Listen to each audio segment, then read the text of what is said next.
A força-tarefa da Operação Greenfield denunciou Operação Greenfield a segunda fase da Operação Greenfield, que apura fraudes. O trabalho da mídia vem caluniando a pessoa, difamando a pessoa com aquelas acusações ilegítimas. Dois vizinhos, eu de cuecas, uma humilhação. Isso na frente dos meus filhos e do meu neto. Totalmente manipulada e que depois a CPI correu alucinadamente a distribuir autos de infração como se fosse banana na feira. Autos de infração que chegaram a conhecimento da CPI emitidos pela Previc. Não tem reparo do mal que foi feito. Houve a destruição de diversas biografias limpas.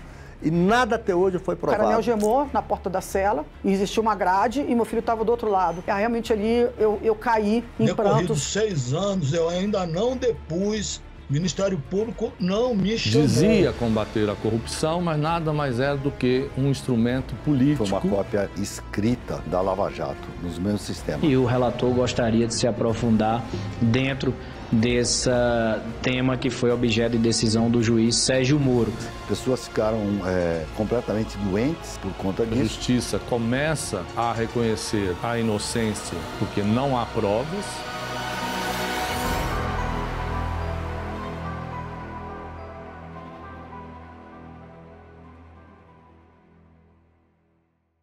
Nos últimos anos, o Brasil foi atravessado por 2 episódios que deixaram marcas profundas em sua história recente: a Operação Lava Jato e a Operação Greenfield.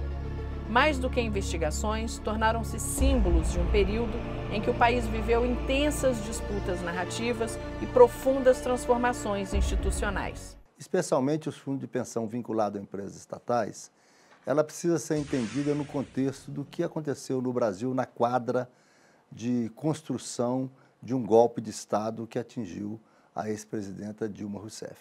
O trabalho da mídia vem caluniando a pessoa, difamando a pessoa com aquelas acusações ilegítimas, de tal forma que ela é condenada pela mídia antes mesmo de ser julgada. A Lava Jato veio à tona com força e foi desmontada à medida que seus bastidores começaram a emergir. Já a Greenfield passa agora por um processo de reavaliação, à luz de novas informações sobre suas origens e articulações, envolvendo fundos de pensão, órgãos de fiscalização e o Ministério Público. E a Greenfield é gestada numa articulação entre Ministério Público e grupos de auditores ligados a essas ONGs que faziam esse falso discurso anticorrupção, mas vinculadas a grupos políticos que tinham a intenção de desestabilizar os governos progressistas. Todo mundo tinha imprensa na porta para mostrar que estavam presos, saiu para todo mundo. E aí, mais uma parcela de pessoas que viram aquilo também, que eram próximos, se afastaram porque todo mundo se afastava com medo. Então nós passamos a ser pessoas não gratas por conta disso. Naquele determinado momento, a FUNCEF, por razões diversas, que eu tenho certeza que outros colegas diretores que vieram aqui poderão exaustivamente explicitar, a FUNCEF atravessava um período de déficit, consequência de várias questões, entre elas uma crise econômica artificialmente criada pela oposição, que tinha interesses escusos, interesses inconfessáveis ou mesmo confessáveis de derrubar um governo legitimamente eleito. Em setembro de 2016, exatamente no dia 5 de setembro, eu sou surpreendido na minha casa, às 6 horas da manhã, por um grande movimento, né? Batidas na porta muito violenta, e quando eu vou atender, tinham 3 carros da Polícia Federal, as pessoas armadas de fuzil, como numa operação de guerra. Eles pareciam que vinham prender um bandido de alta periculosidade. Eles adentraram na minha casa, trouxeram 2 vizinhos de testemunha, né? Uma coisa que me expôs a uma humilhação pública, né? E começaram a gritar na minha casa, na frente da minha mulher, dos meus netos, dos meus filhos: cadê o cofre? Cadê o cofre? Onde é que está a mala? E passaram a revirar a minha casa de cabeça para baixo. Eu fiquei imobilizado, sentado numa cadeira, com 2 policiais, cada um de um lado, e eles revistaram a casa toda, não encontraram nada, né? não encontraram aquilo que eles achavam que ia encontrar, que era dinheiro, né? E me levaram coercitivamente para depor na Polícia Federal. Fiquei 6 meses preso em Curitiba, no CMP, como estavam todas as outras pessoas envolvidas na questão de Lava Jato, as condições subhumanas, porque ficamos num centro médico penal, lá na cidade de Ipinhal, ao lado de Curitiba, sofrendo todas essas consequências, isolado completamente, 15 dias completamente isolado do mundo, sem saber o que estava acontecendo, o que não estava acontecendo. Passei Natal, Ano Novo, e veio minha soltura 6 meses e meio depois. Eu fui libertado no dia 9 de julho, que era o dia do meu aniversário. Nisso, só que usando tornozeleira. Ainda usei 1 ano e meio de tornozeleira. Para, depois de 5 anos depois disso, a operação foi desmontada, mostrado que não tinha absolutamente nada, e só que o prejuízo na minha vida, na vida das pessoas que passaram por isso, não tem reparo. E aí, nessa transição entre 2018 e 2019, aconteceu a Operação Circos Máximos, que foi uma operação que foi deflagrada dentro da Greenfield, uma operação que foi feita no dia 29 de janeiro de 2019, onde teve busca e apreensão em todas as casas de todos os diretores. Foram 22 pessoas indiciadas nesse momento. Nesse dia, eu estava no Rio, numa reunião na CVM, com o diretor da CVM, para resolver o problema do banco, até porque o novo presidente do banco já estava para assumir, no BRB, e eu estava fazendo a transição do banco, da diretoria para ele, e foi uma última viagem que eu iria fazer para a CVM para resolver um último problema, para poder entregar a gestão da BRB da TVM em dia para ele. Na Polícia Federal, a impressão que eu tive é que o delegado sequer sabia o que perguntar para mim, porque ele fazia perguntas genéricas, quanto eu ganhava, quanto a minha mulher ganhava, se eu ia à Europa todo ano, quais os bens que eu tinha. E eu prestei um depoimento assim, muito genérico, em torno de 30 ou 40 minutos, e fui mandado para casa, né? Bom, aquela surpresa toda, o noticiário na TV, nos jornais, né? A gente sem saber, porque para mim foi uma surpresa total a operação. Então, eu procurei, naturalmente, um advogado para ver o que estava acontecendo, né? Porque no ato da presença deles na minha casa, eles me deram um auto, uma intimação, em suma, um documento falando sobre a operação. Depois da Lava Jato, em 2014, vem a CPI dos fundos de pensão em 2015. E essa CPI foi convocada em meados de 2015 e tinha prazo para terminar no final de 2015. Ambas seguiram padrões semelhantes: ações espetaculares, conduções coercitivas, buscas e apreensões amplamente divulgadas. Acusações sem sustentação sólida passaram a ocupar o centro do debate público, moldando percepções e influenciando decisões em diversas esferas da vida nacional. O Ministério Público tinha a intenção de politizar uma questão uma administração que é colocada para os fundos de pensão. Esse autoritarismo, é bom colocar que a lei dos crimes financeiros, tanto quando define o que é crime de administração fraudulenta ou temerária, ele é um tipo aberto. Ele não estabelece o tipo concreto. Portanto, a natureza dele, quando ele foi instituído ainda no ano de 86, a sua finalidade exatamente era ter um parâmetro da administração financeira, do sistema financeiro, mas não que pudesse criminalizá-lo, sob pena de você romper o próprio sistema capitalista, que é o que gera todo o sistema financeiro, né? E o que o Ministério Público fez foi uma ruptura, uma subversão do texto da lei, tanto da administração fraudulenta como a administração temerária, e a partir dessa subversão ele buscava fatos e concretos para justificar suas ações, né? Hoje, por exemplo, desde 2016, depois de todos esses anos,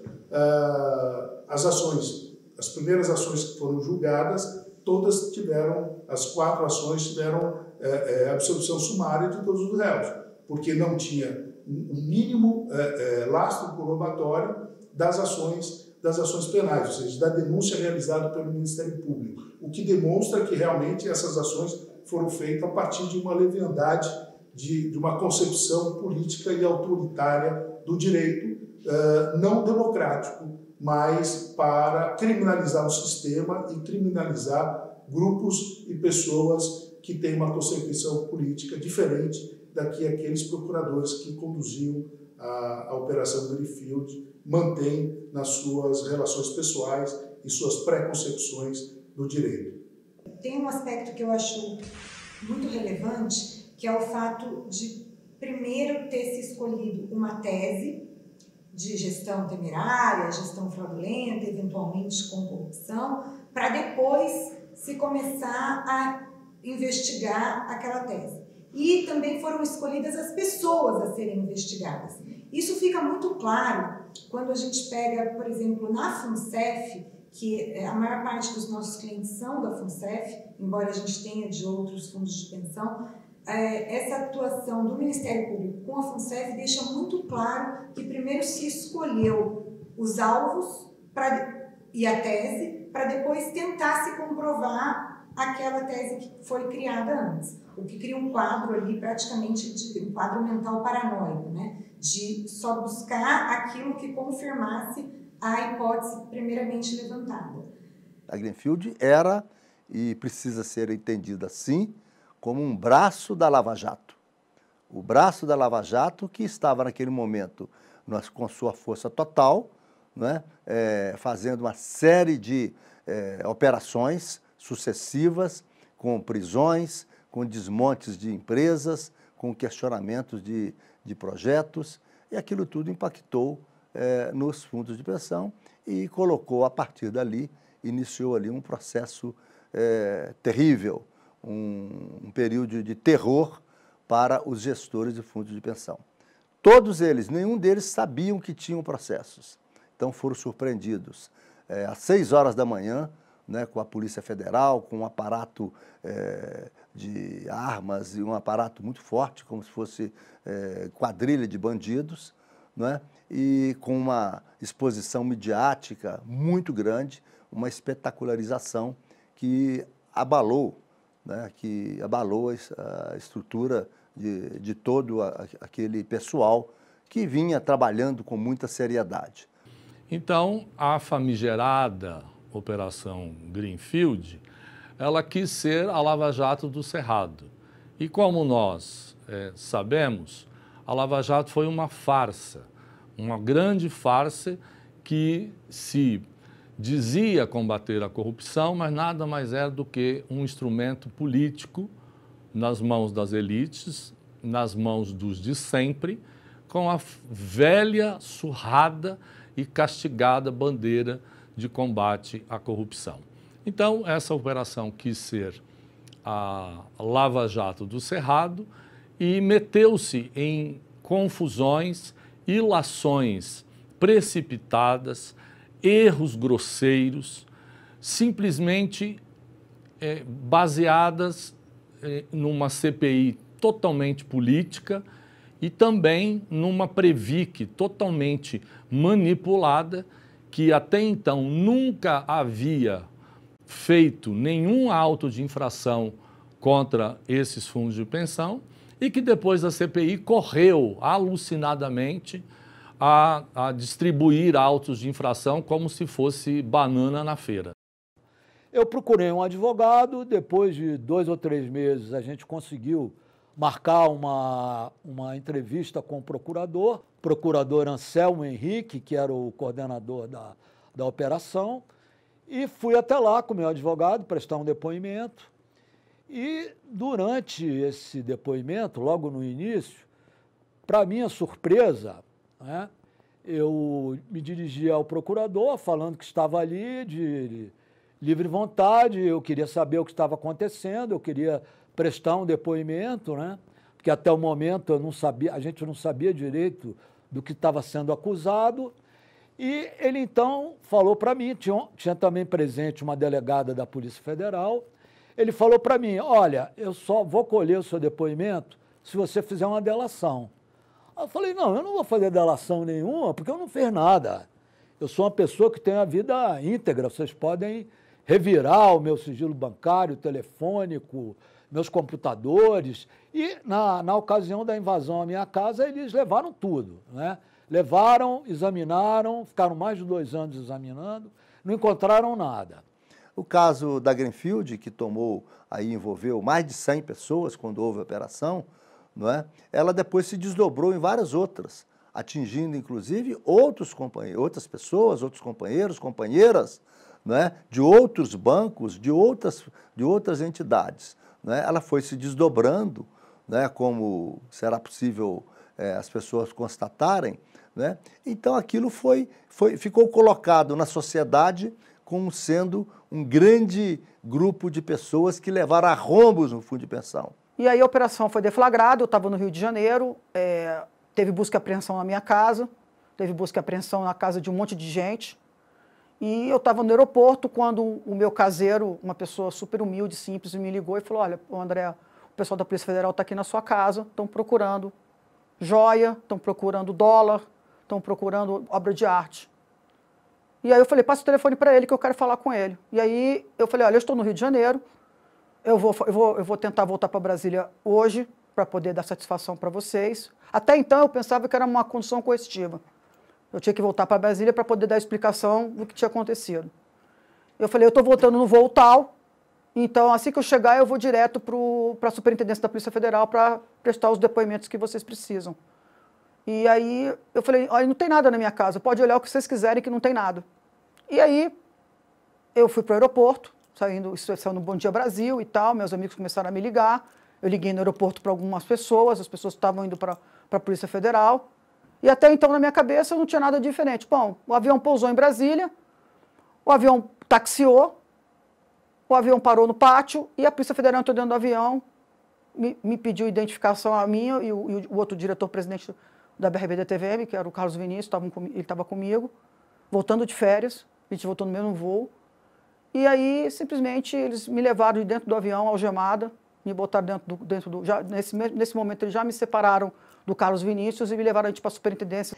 E as cautelares que se impõem às pessoas são cautelares abusivas, muitas vezes trata-se de uma morte civil. As pessoas têm sua morte civil decretada, o sofrimento terrível para a própria vítima e para os seus familiares. As pessoas, muitas delas, tomam remédio para dormir, tomam remédio para acordar, algumas delas desenvolvem doenças autoimunes e muitas delas perderam a vida.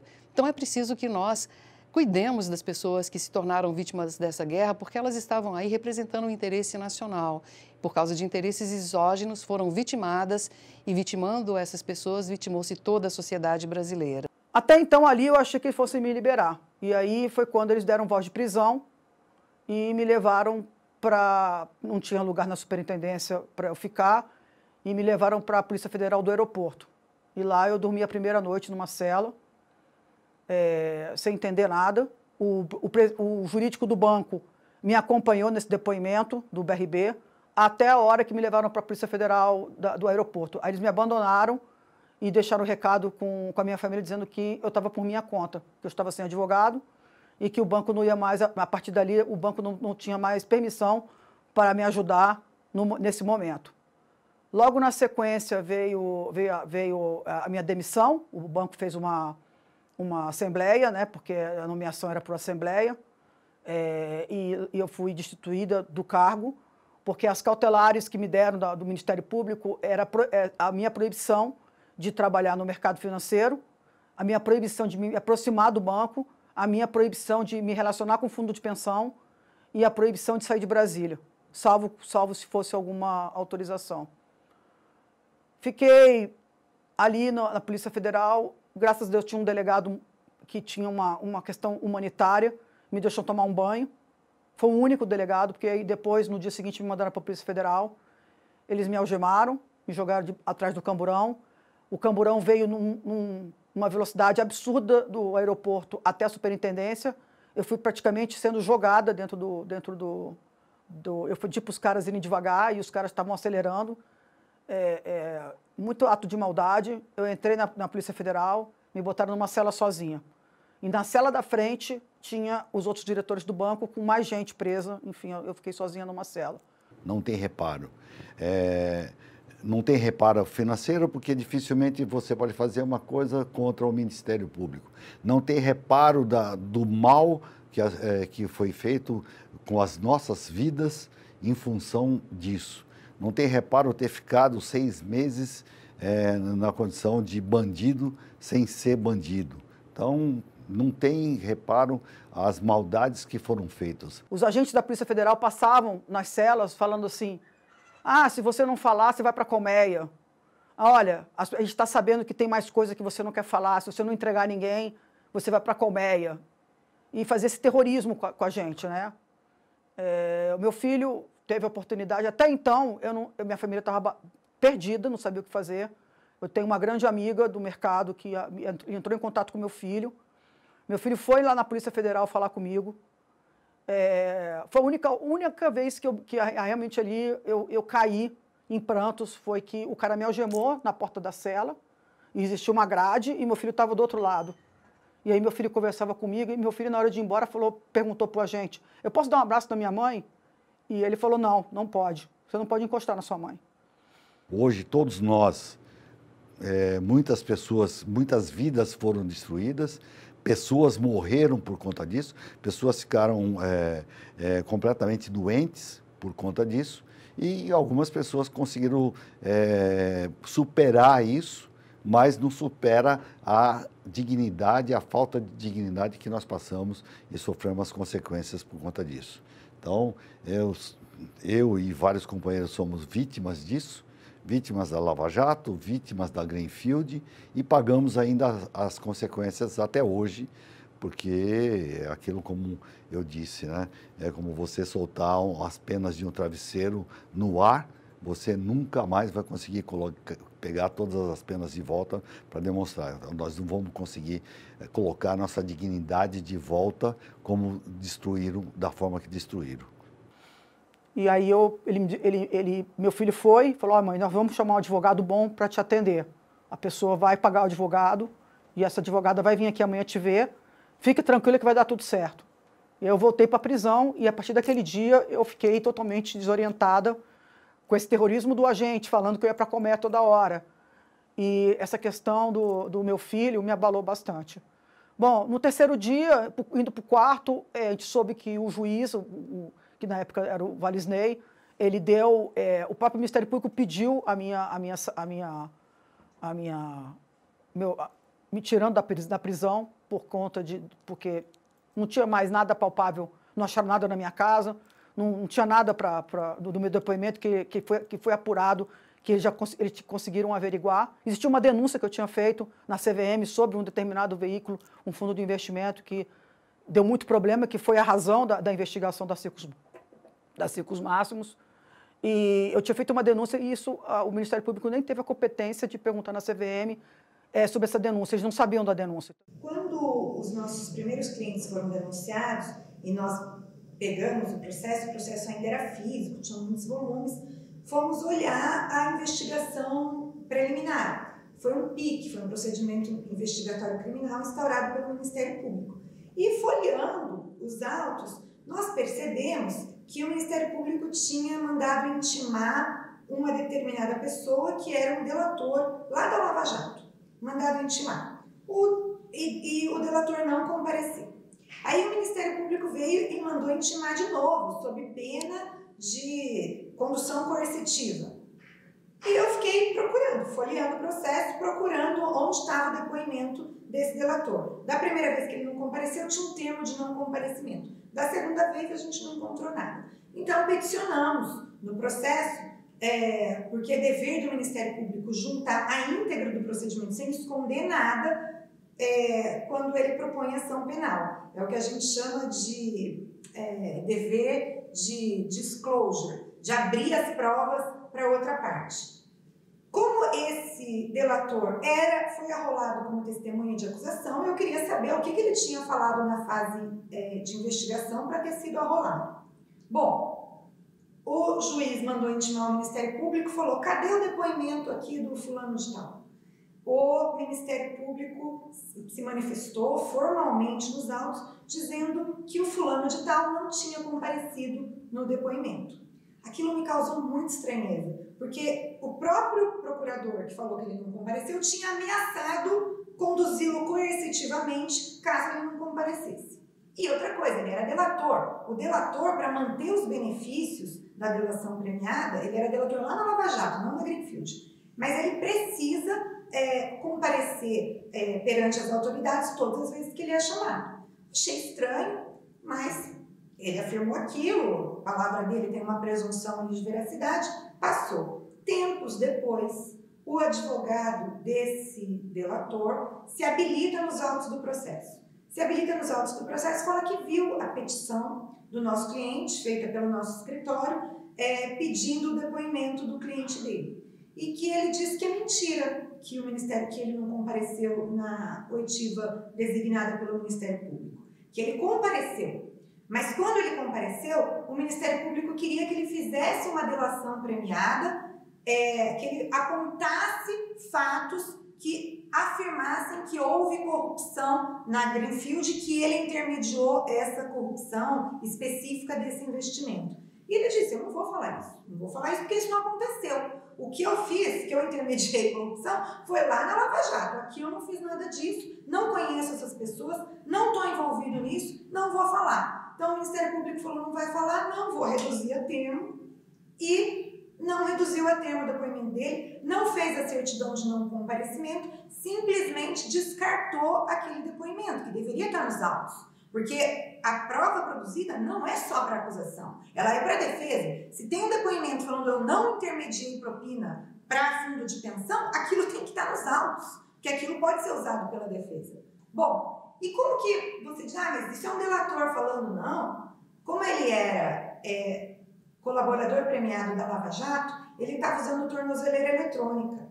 Então o advogado comprovou, ele não morava aqui, em Brasília, e o advogado juntou aos autos: olha, no dia do depoimento designado, que estava lá no PIC, a data da oitiva, nós estivemos em Brasília, aqui está a passagem de avião, aqui está a hospedagem no hotel e mais. Como ele estava com a tornozeleira eletrônica, ele pediu o monitoramento, rastreamento, lá na 13ª Vara Federal de Curitiba e juntou aos autos, mostrando a localização dele, a georreferenciada, que ele estava no prédio da Procuradoria da República do Distrito Federal naquele dia, que tinha passagem, hospedagem no hotel, mostrando a fraude que foi esse processo. Por isso, eu costumo dizer que se existisse o crime de denunciação temerária ou fraudulenta, muitos dos atores envolvidos nessa operação estariam denunciados. Eu penso que o Brasil tem que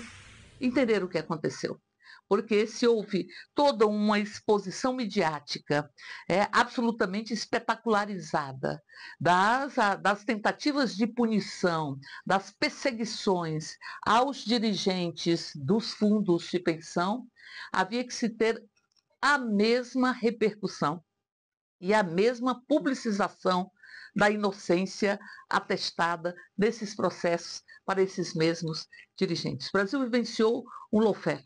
O Brasil vivenciou a utilização do poder judicial para tentar interferir nos rumos da própria polícia. São as facetas que o golpe adquire. O golpe já vestiu fardas, o golpe já vestiu paletó e bottom, o golpe vestiu togas também. Então, portanto, para se fazer justiça, para que nós tenhamos a defesa dos fundos de pensão e que os fundos de pensão não sejam utilizados para que os objetivos escusos de tentar romper os processos democráticos possam se sustentar, a sociedade tem que saber o que aconteceu neste período. Tem que saber o que aconteceu nesse período. E o que nós vimos particularmente na FUNCEF é que a FUNCEF acabou se tornando um verdadeiro espaço para a atuação do próprio Ministério Público, que não consegue e não vai conseguir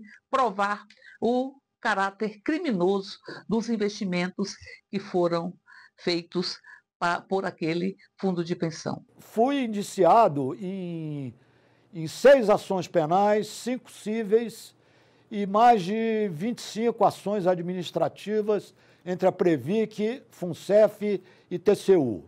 Isso tudo, quer dizer, uma avalanche de processos com o intuito de inviabilizar a minha defesa, né? Eu tive que dispor de recursos pessoais para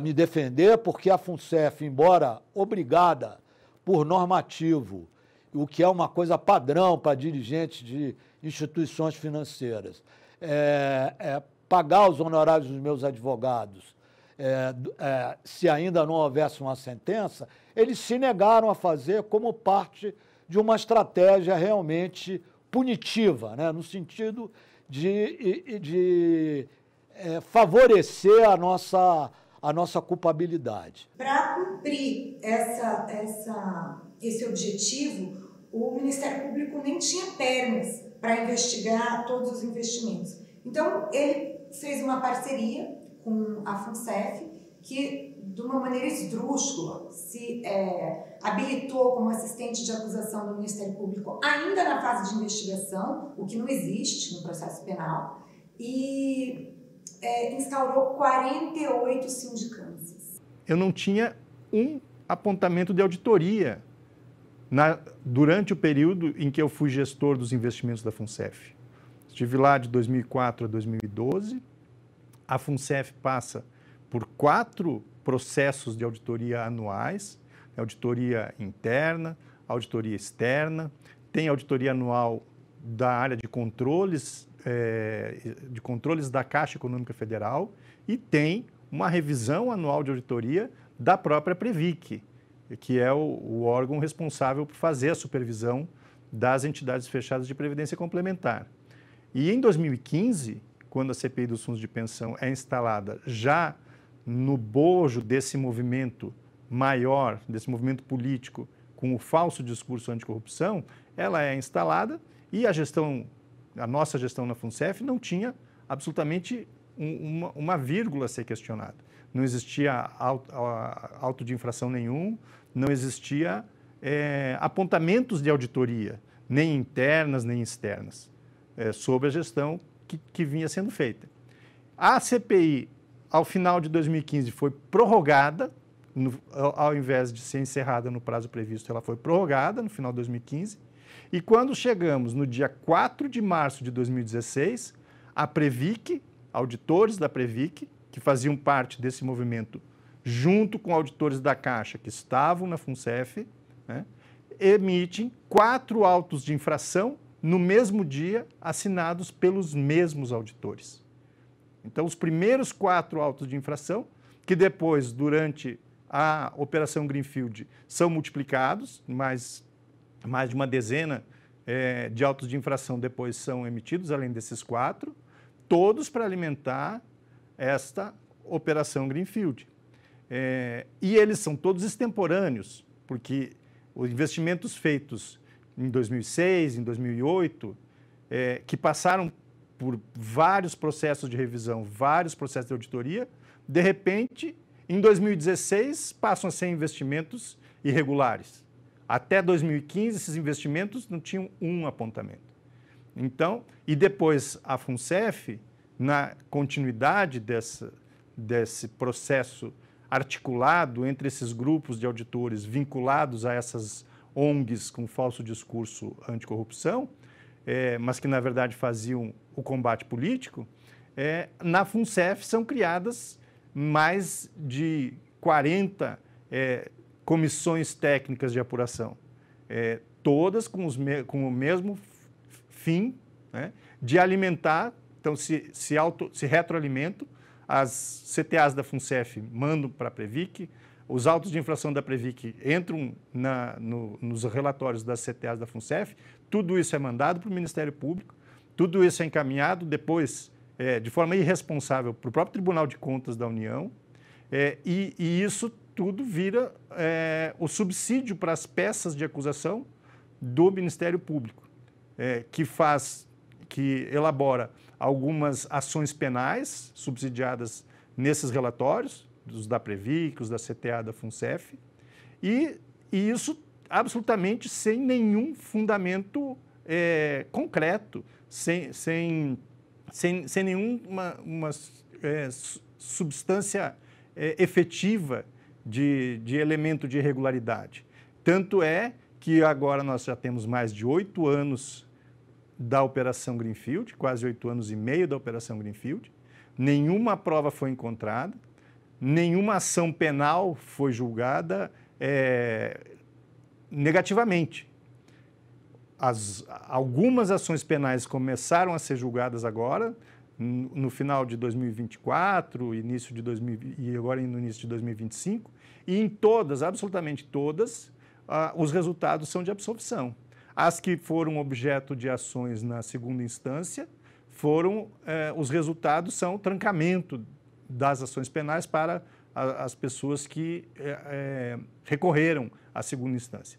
Então, agora, 8 anos e meio depois, nós temos as pessoas que foram levianamente acusadas, que tiveram suas vidas profissionais destruídas, suas vidas pessoais absolutamente prejudicadas, famílias inteiras prejudicadas, e de forma irresponsável, e agora começa a se mostrar com essas absolvições que nada de errado havia sido feito e que esse processo articulado não era um movimento anticorrupção, era um movimento de ataque político às gestões bem-sucedidas. As nossas teses de que não existia crime, de que, na verdade, aquela gestão não era temerária, alguns investimentos que eventualmente deram prejuízo foram em razão das condições de mercado e outros deram lucro, não tendo a menor razoabilidade de se falar em prejuízo. Essas teses hoje elas vêm sendo reconhecidas nas mais diferentes instâncias. Então a gente tem já processos que já foram definidos na improbidade administrativa para os juízes federais da área civil, na questão penal para os juízes federais penais, pelo próprio Tribunal Regional Federal. Então, outros juízes, desembargadores, também julgando pela inexistência de provas ou pela inexistência de crime, pela falta de justa causa ou a tipicidade das condutas. Além disso, temos decisões da CVM também em questões que se dizia que teve uma sobreprecificação e a CVM apontando tecnicamente que não teve sobreprecificação de nada. Então, é interessante que as teses que vinham sendo defendidas desde 2016, hoje elas vêm encontrando eco nas decisões de absolvição nas diferentes esferas. A Operação Greenfield, que nessa tentativa de holofotes, nessa tentativa de querer ser a Lava Jato do Cerrado, ela simplesmente meteu os pés pelas mãos. Infelizmente, a Justiça começa a reconhecer a inocência dos dirigentes em alguns processos.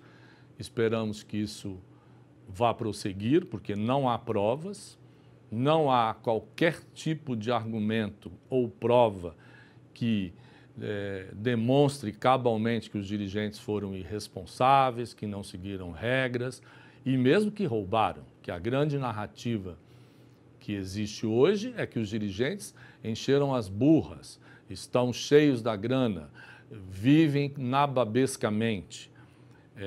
Como eles não conseguiram provar isso, porque não há prova, porque não foi o que ocorreu, as ações começam a ser derrubadas pela Justiça. Depois de 6 anos, o que eu posso te dizer é que depois de uma carreira brilhante que eu fiz no banco, que culminou em 2018 com todo o saneamento do Banco BRB, da BRB-DTVM mais especificamente, que é uma subsidiária integral do banco, em 2019, tudo isso, toda uma carreira de quase 30 anos na época, ser jogada toda no lixo por uma situação que eu não precisava estar sendo envolvida. Bastava me chamar para prestar esclarecimento e eu prestaria como eu prestei na CVM 2 anos antes da operação ser deflagrado.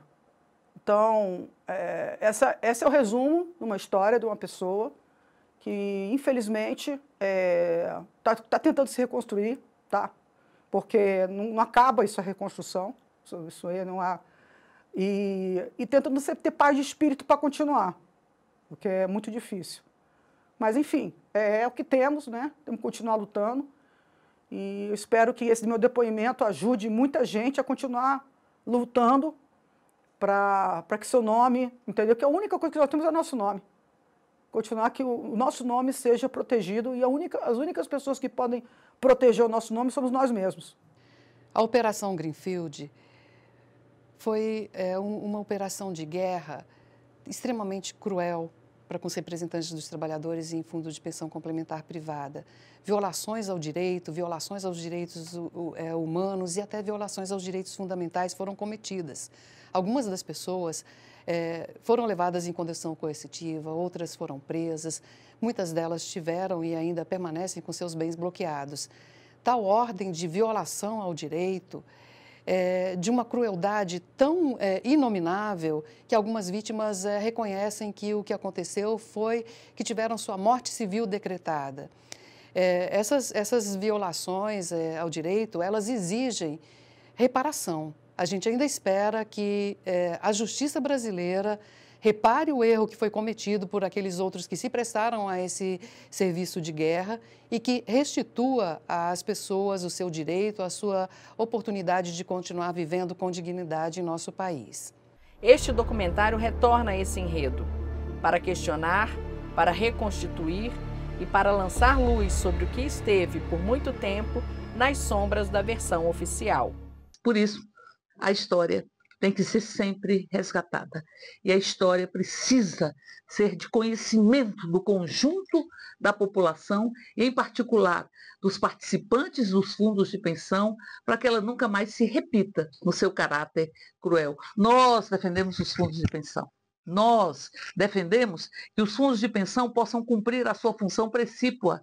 E nós temos absoluta segurança de que utilizar-se de processos nebulosos, processos obscuros, com finalidades políticas, e a partir daí interferir na existência e no funcionamento do fundo de pensão, não é defender os fundos de pensão. É contribuir de forma, às vezes consciente, às vezes menos consciente, para o que o Brasil vivenciou no seu último período de rompimento democrático e, ao mesmo tempo, de destruição do próprio conceito de nação. Em defesa dos fundos de pensão, nós seguimos para que eles cada dia mais sejam democratizados e cada dia mais nós possamos ter a segurança do cumprimento da sua própria função precípua.